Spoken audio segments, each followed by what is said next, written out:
ಬಾಗಲಕೋಟೆ ಜಿಲ್ಲೆಯ ಬೀಳ್ಗಿ ತಾಲೂಕಿನ ಯರಳಿಗುತ್ತಿ ಎನ್ನುವಂಥ ಗ್ರಾಮದಲ್ಲಿ ರಂಗನಾಥ ಸ್ವಾಮಿ ದೇವಾಲಯದಲ್ಲಿ ನಾವಿದ್ದೇವೆ. ರಂಗನಾಥ ಸ್ವಾಮಿ ಮತ್ತು ಲಕ್ಷ್ಮೀ ದೇವಾಲಯ ಅಂತಿದೆ. ಇಲ್ಲಿ ಲಕ್ಷ್ಮೀ ರಂಗನಾಥರು ನೆಲೆಸಿದಂಥ ಸ್ಥಳ ಇದು. ಇದರ ಬಗ್ಗೆ ಸಾಕಷ್ಟು ಪ್ರತೀತಿಗಳು, ಕಥೆಗಳು, ಘಟನೆಗಳಿವೆ. ಅವುಗಳನ್ನು ನಾನು ಇವತ್ತಿನ ನಿಮ್ಮ ವಿಡಿಯೋದಲ್ಲಿ ಎಕ್ಸ್ಪ್ಲೇನ್ ಮಾಡ್ತೇನೆ. ಬನ್ನಿ.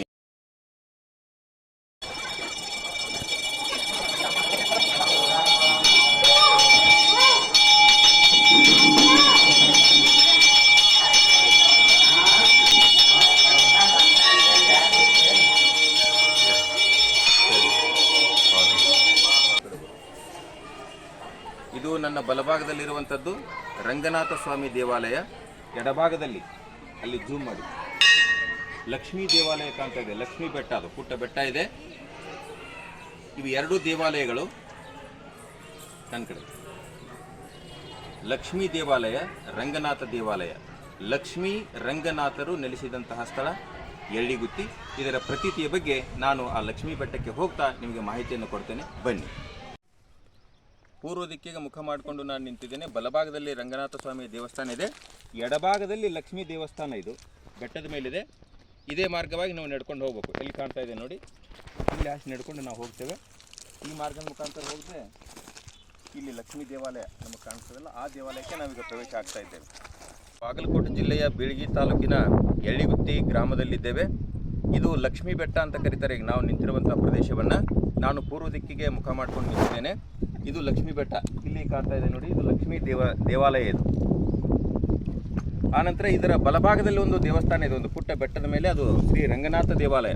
ಈ ಕಡೆ ಬರ್ಬೇಕು ಸ್ವಲ್ಪ. ರಂಗನಾಥ ದೇವಾಲಯ ಅಲ್ಲಿದೆ ನೋಡಿ, ಜೂಮ್. ರಂಗನಾಥ ದೇವಾಲಯ ಎಡಭಾಗದಲ್ಲಿ ಲಕ್ಷ್ಮೀ ಬೆಟ್ಟ, ಬಲಭಾಗದಲ್ಲಿ ರಂಗನಾಥ ಬೆಟ್ಟ ಎರಡೂ ಇವೆ.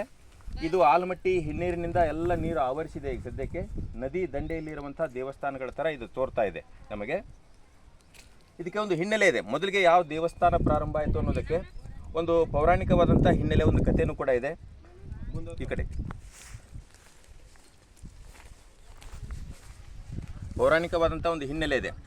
ಒಂದು ಸಮಯ ಒಂದು ಯಜ್ಞವನ್ನು ಸ್ವೀಕಾರ ಮಾಡಬೇಕು ಅನ್ನೋಂಥ ಕಾರಣಕ್ಕಾಗಿ ಭೃಗು ಋಷಿಗಳು ತ್ರಿಮೂರ್ತಿಗಳನ್ನು ಭೇಟಿ ಆಗ್ತಾರೆ.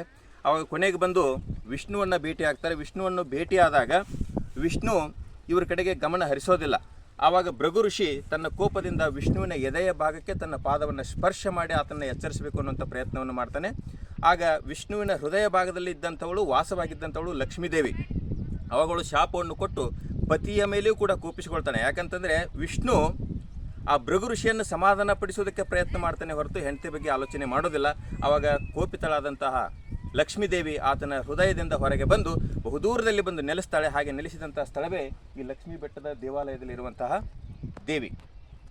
ಹಾಗೆ ಆ ಲಕ್ಷ್ಮೀ ದೇವಿ ಅಲ್ಲಿಂದ ಹೊರಟು ಹೋದ ಮೇಲೆ ಲೌಕಿಕ ಜನರ ಹಾಗೆ ಸತಿಪತಿಗಳ ಮಧ್ಯದಲ್ಲಿ ಜಗಳ ಅದು ಶಾಶ್ವತ ಅಲ್ಲ. ಹಾಗಾಗಿ ಈ ಕೋಪದಿಂದ ಮುನಿಸಿಕೊಂಡು ಬಂದಂಥ ಲಕ್ಷ್ಮೀ ದೇವಿಯನ್ನು ಸಮಾಧಾನ ಪಡಿಸುವುದಕ್ಕಾಗಿ ವಿಷ್ಣು ಹುಡುಕಿಕೊಂಡು ಬರ್ತಾನೆ. ಇಲ್ಲಿ ಬಂದು ನೆಲೆಸ್ತಾನೆ, ಬಲಭಾಗದ ಬೆಟ್ಟದಲ್ಲಿ ನೆಲೆಸ್ತಾನೆ.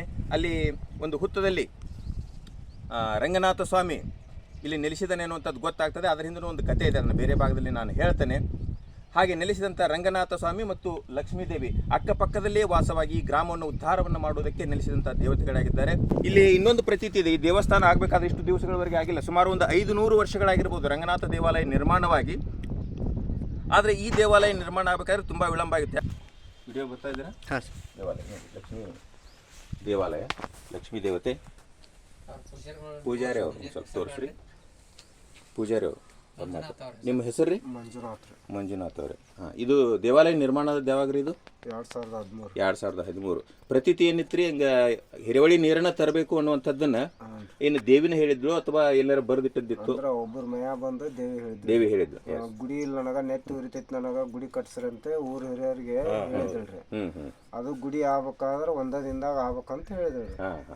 ಅದು ಹಿರೋಳಿ ನೀರ್ ತಂದು ಈ ಕಡೆ ಸೂರ್ಯ ಹುಟ್ಟಿರ್ಬೇಕು, ಗುಡಿ ಕಟ್ತಾ ಇರ್ಬೇಕು. ಆ ಕಡೆ ಸೂರ್ಯ ಮುನುಗೊತ್ಲೆ ಈ ಕಡೆ ಕೈ ಬಿಡ್ಬೇಕು. ಸರಿ, ಒಂದೇ ದಿವಸದಲ್ಲಿ ದೇವಾಲಯ ನಿರ್ಮಾಣ ಆಗ್ಬೇಕು ಅನ್ನುವಂತ ಬೇಡಿಕೆಯನ್ನು ದೇವಿ ತಿಳಿಸಿದ್ರು ಭಕ್ತರಿಗೆ. ಅದನ್ನ ಕಾರ್ಯವನ್ನು ಸಫಲಗೊಳಿಸಿದ್ದಾರೆ.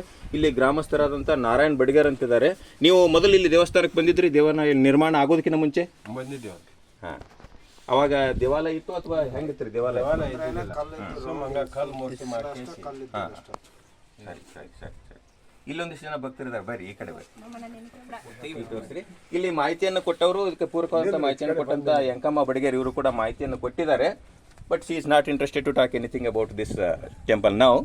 ಇವರು ಚಂದ್ರಶೇಖರ್ ಬಡಿಗೇರ್, ಅವರು ಕೃಷ್ಣ. 2024ನೇ ಇಸವಿಯಲ್ಲಿ ನಾವು ರಂಗನಾಥನ ಕಾರ್ತಿಕಕ್ಕೆ ಬಂದಿದ್ವಿ. ಆಗಲೇ ರಂಗನಾಥ ಸ್ವಾಮಿಯ ಪ್ರಭಾವವನ್ನು ಕೇಳ್ಕೊಂಡಿದ್ವಿ. ಅಲ್ಲಿ ಒಂದು ಪುಟ್ಟದಂಥ ಪ್ರವಚನವನ್ನು ಕೂಡ ನಾವು ಅಲ್ಲಿ ನೀಡಿದ್ದೇವೆ.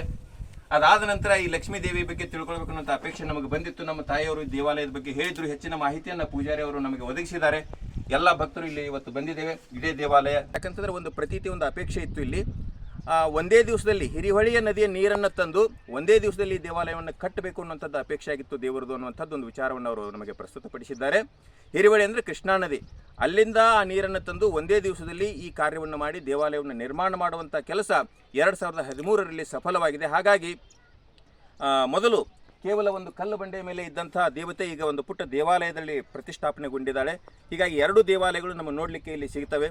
ಒಂದು ಪೌರಾಣಿಕ ಹಿನ್ನೆಲೆ ಇರುವಂತಹ ದೇವಿ ಮತ್ತು ರಂಗನಾಥ ಭಕ್ತರಿಗೆಲ್ಲ ಕೃಪೆ ಮಾಡಲಿ, ಎಳ್ಳಿಗುತ್ತಿಯ ಹೆಸರು ಇನ್ನಷ್ಟು ಶ್ರೇಷ್ಠವಾಗಲಿ, ಒಳ್ಳೆಯ ಸದ್ಗುಣಗಳು ಎಲ್ಲರಲ್ಲಿ ಬರುವಂತೆ ಅವರು ಆಶೀರ್ವದಿಸಲಿ ಅಂತ ಅಪೇಕ್ಷೆ ಮಾಡ್ತಾ ಈ ವಿಡಿಯೋವನ್ನು ಮುಗಿಸ್ತಾ ಇದ್ದೀನಿ. ನಾನು ಭೀಮರಾಜ್ ಹಳೆರೊಳ್ಳಿ.